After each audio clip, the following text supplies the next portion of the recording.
वाला है। हमें सचमुच का तरक्की चाहिए, ये विकास नहीं चाहिए झोले वाला। कि जब जब हमारे प्रधानमंत्री अपना मुंह खोलते हैं कुछ नहीं कह पाते, सिर्फ हिंदू और मुसलमान कहते हैं, तो वो कोई अपनी उपलब्धि नहीं गिना पाते। उनका हर वादा खोखला निकला है, उनकी हर बात झूठी निकली है। उनमें उन्होंने भाई भाई में, हिंदू और मुसलमान में लड़ाई झगड़े दंगे फसाद कराने में कोई कसर नहीं छोड़ी है। 2014 के बाद से यही होता आ रहा है। जो मीडिया आप लोगों को सच्चाई बताने वाली थी, उस मीडिया ने सिर्फ झूठ बोला है। झोले वाला जाएगा, मगर जाने से पहले उसके झोले में देख लीजिएगा कि वो क्या क्या लेके जा रहा है।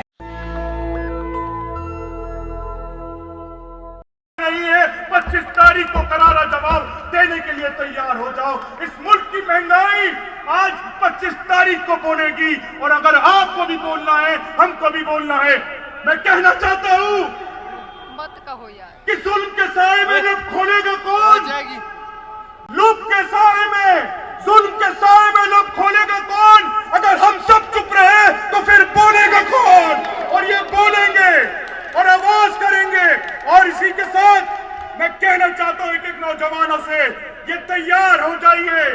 ये आपकी इस मुल्क के आईन को बचाने की लड़ाई है, मुल्क के संविधान को बचाने की लड़ाई है। अंत में अपनी बात के साथ कहता हूं कि चोरी चौकीदार करेगा। आप भी रिपीट करेंगे कि चोरी चौकीदार करेगा, बाबा रामदेव व्यापार करेगा। किसने किसको कैसे लूटा? चोरी चौकीदार करेगा, बाबा रामदेव व्यापार करेगा। किसने किसको कैसे लूटा, इसका भी फैसला अखबार करेगा। तो सुन ले ए वक्त के हाकिम, इस देश का युवा तेरे खिलाफ यलगार करेगा। और आज मैं कहूंगा आपके साथ, तो आप तमाम लोग नारा लगाएंगे। लगातार झोले में तो कुछ ना कुछ निकालना था गारंटी। कभी तो कह रहा था सिलेंडर सस्ता हो जाएगा, कभी कुछ गारंटी देता था 15 लाख आपके जनधन के खाते में हर एक के पास आएंगे। आप लोगों में से किसी के पास 15 लाख रुपए आए? बल्कि गैस से, पेट्रोल से, खाने पीने से, सब्जियों से, महिलाओं की जेब से, महिलाओं की बचत से, हर एक के खाते से 15 लाख रुपए निकल गए हैं। और किसके पास गए हैं? वो झोले वाले के पास, जिसकी अब 25 तारीख की 4 तारीख को वो झोले वाला वापस पहाड़ों पे जाने वाला है। जाएगा कि नहीं जाएगा बताइए? बिल्कुल वो झोले वाला जाएगा, मगर जाने से पहले उसके झोले में देख लीजिएगा कि वो क्या क्या लेके जा रहा है। उसको चेक करना पड़ेगा हमें कि वो क्या क्या लेके जा रहा है। आप सब लोगों से मेरी ये विनती है कि 25 तारीख को जनाब जयप्रकाश अग्रवाल जी, जो कि हमारे साझा उम्मीदवार हैं आम आदमी पार्टी के और हमारी कांग्रेस के, 2 नंबर बटन हाथ पर मोहर लगाएंगे। हाथ उठा के कहिए, हमने जयप्रकाश अग्रवाल जी को, कांग्रेस को जिताना है, और हमने यहाँ पर वही लाना है जहाँ मस्जिद में हम हिंदू और मुसलमान, सिख और ईसाई एक साथ चले। हमें अमन चाहिए, हमें सचमुच का तरक्की चाहिए, ये विकास नहीं चाहिए झोले वाला। हमें चाहिए शांति से रहना और अपना रोजगार और अपना काम। शुक्रिया बहुत बहुत। कि देश में चुनाव चल रहा है और बीते 10 सालों से जो सरकार इस देश में है, वो सरकार देशवासियों के लिए क्या कर रही है, ये इसी बात से अंदाजा लगाया जा सकता है कि जब जब हमारे प्रधानमंत्री अपना मुंह खोलते हैं तो वो कोई अपनी उपलब्धि नहीं गिना पाते। वो सिर्फ एक नाम लेते हैं जिसे मुसलमान कहते हैं, जहां होना यह चाहिए था कि बीते 10 साल की उपलब्धियां, बीते 10 साल में सरकार ने देश के हित में, देशवासियों के हित में क्या क्या किया, सरकार को यह गिनाना चाहिए था। मगर अफसोस की बात है कि पिछले 10 साल के लेखे जोखे में प्रधानमंत्री जी कुछ नहीं कह पाते, सिर्फ हिंदू और मुसलमान कहते हैं। जैसा कि आप लोगों ने पिछले कुछ दिनों में देखा होगा कि निरंतर आदरणीय प्रधानमंत्री जी जनसभाओं को संबोधित कर रहे हैं। पहले एक दिन मुसलमान को लेकर विवादात्मक टिप्पणी करते हैं, उसके बाद कुछ थोड़ा सा सत्ता के गलियारों में शोर मचता है तो आकर कह देते हैं कि शमीम भाई कितना अच्छा प्रदर्शन किया वर्ल्ड कप में। फिर उसके कुछ दिन के बाद प्रधानमंत्री जी महोदय की जबान लड़खड़ा जाती है और कोई सांप्रदायिक बात कर देते हैं। फिर उसके बाद मुसलमानों के हित में एक बात कर देते हैं। फिर एक आश्चर्यचकित बात यह होती है कि एक इंटरव्यू प्रधानमंत्री जी का चल रहा है तो आदरणीय प्रधानमंत्री जी बोलते हैं अपने इंटरव्यू में कि अगर मैं हिंदू और मुसलमान इस तरह की बात करूं तो सामाजिक तौर पर कहीं स्टैंड नहीं करता। फिर उसके अगले ही दिन फिर एक टिप्पणी कर दी जाती है। जनता परेशान है ये सोचने के लिए कि हमारे प्रधानमंत्री महोदय कुछ ऐसा कहें कि भाई मेरी ये उपलब्धि है पिछले 10 साल की। 10 साल में हमने देश को ये दिया, 10 साल में आम जनता को हमने ये दिया। हाँ, बात होती थी 2 करोड़ रोजगार की। कितने करोड़ की भाई? हाँ, 2 करोड़ रोजगार की बात हुई। फिर उसके बाद जनाब 15-15 लाख की भी बात हुई, याद है कि नहीं? अरे भूले तो नहीं? हाँ, फिर 15 लाख की बात हुई। फिर जाके पता लगा कि भाई वो तो जुमले थे। वो सारी बातें, नौकरियां, 15 लाख और जितनी चीजें बात हुई वो सारे जुमले निकले। अब एक बात यह कही जाती है भाइयों साथियों, प्रधानमंत्री जी की जबान फिसल जाती है और खासकर मुसलमानों को लेकर फिसल जाती है। तो भाइयों, दोस्तों और साथियों, बुजुर्गों, आप लोगों को सिर्फ ये समझना है कि जो पार्टी जिसने पिछले 10 साल से शासन किया समूचे देश पर, वो एक जुमलेबाज पार्टी साबित हुई है। उनका हर वादा खोखला निकला है, उनकी हर बात झूठी निकली है। उनमें उन्होंने भाई भाई में, हिंदू और मुसलमान में लड़ाई झगड़े दंगे फसाद कराने में कोई कसर नहीं छोड़ी है। हालांकि मेरे भाइयों और दोस्तों, हमेशा इस जामा मस्जिद के चौक से मैं एक ही आवाज लगाता हूं और आप सब लोग मेरा साथ देते हैं और आज भी देंगे इंशाअल्लाह। हिंदू मुस्लिम सिख ईसाई,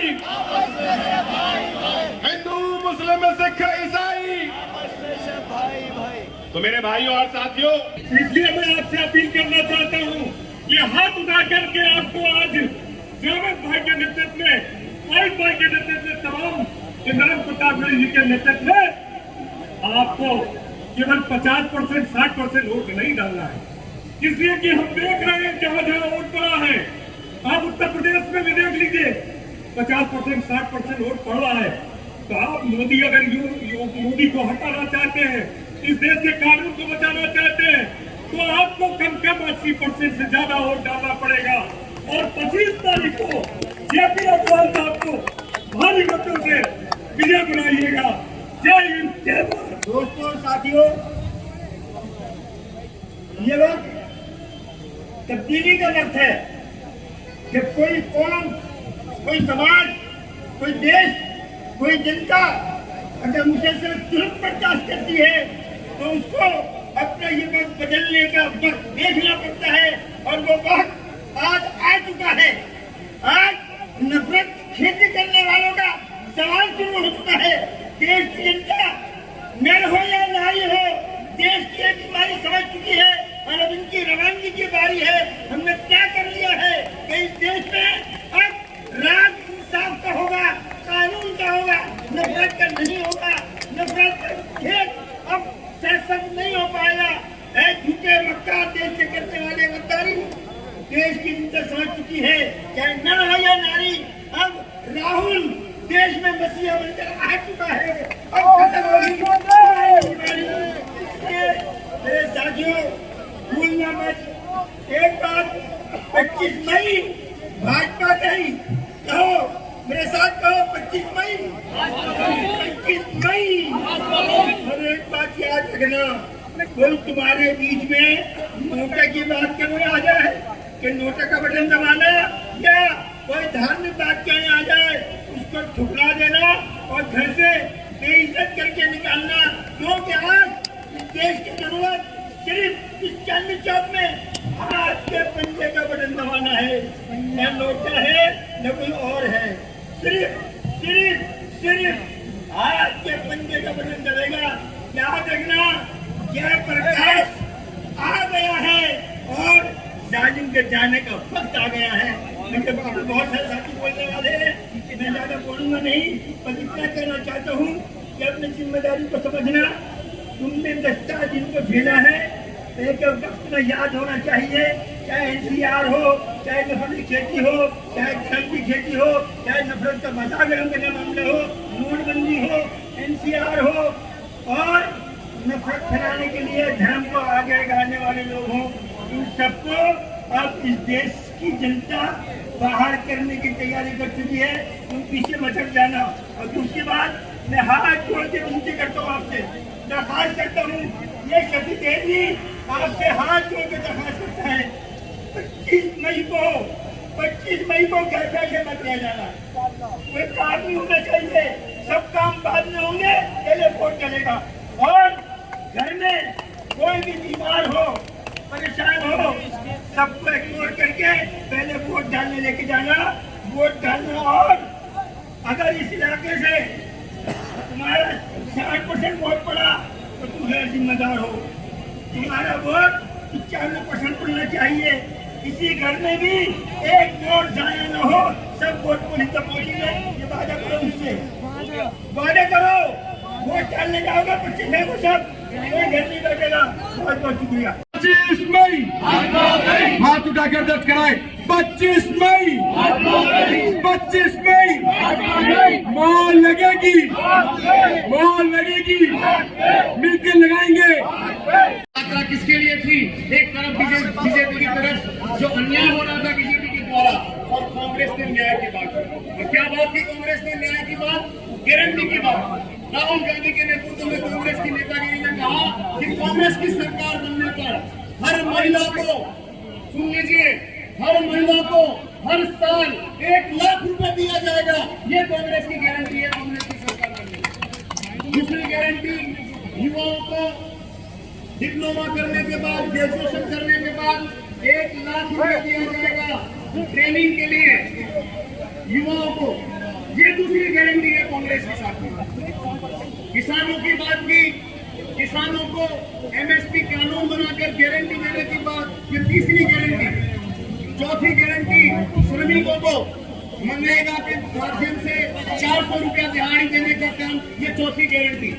तो साथियों, युवाओं के लिए गारंटी, किसानों के लिए गारंटी, महिलाओं के लिए गारंटी और देश के 140 करोड़ लोगों के लिए राहुल गांधी की गारंटी पे हम सब मिलकर वोट डालेंगे और भारतीय जनता पार्टी को हराएंगे। हमारे बीच में हमारे जो साथी माइनॉरिटी डिपार्टमेंट के लोग, कांग्रेस के साथी, खास तौर पर महमूद जिया जी का बहुत बहुत धन्यवाद।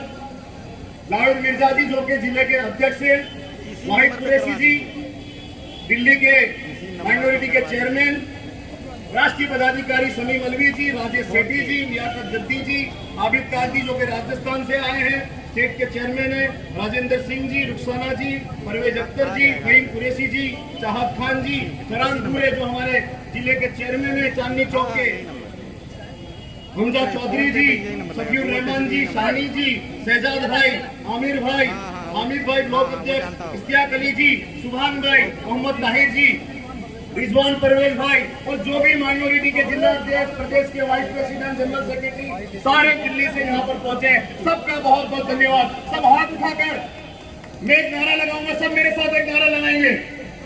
सब लोग उठाइए हाथ मंच में और सामने भी। मैं कहूंगा, ये मेरा हाथ का पंजा है, ये मेरे हाथ का पंजा है, मैं अपने हाथ के पंजे को जिताऊंगा। ये मेरे हाथ का पंजा है, मैं जेपी अग्रवाल को जिताऊंगा। इमरान प्रतापगढ़ी जी बहुत ही कम समय में हमारे बीच में आएंगे। खुदा हाफिज, जय हिंद। सब लोग अपने ही ताली बजा दीजिए। जो ताली की चीज है ना कि जो आप लोग यहाँ बैठे हुए हो कांग्रेस की हिमायत में, ये एक लड़ाई है। जो लड़ाई मैं और हम के बीच में है।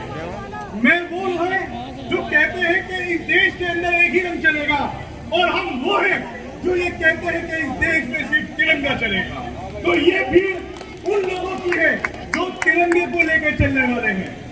मैं एक शेर आप लोगों से कहना चाहता हूं जो 2014 के बाद से लाजिम है उस शेर को सुनना।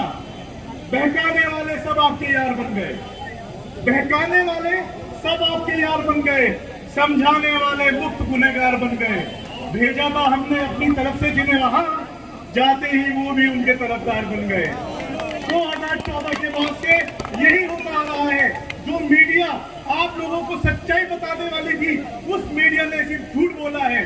2014 के बाद से इतना रूलिंग पार्टी से सवाल नहीं हुए जितना अपोजिशन से सवाल हुए हैं।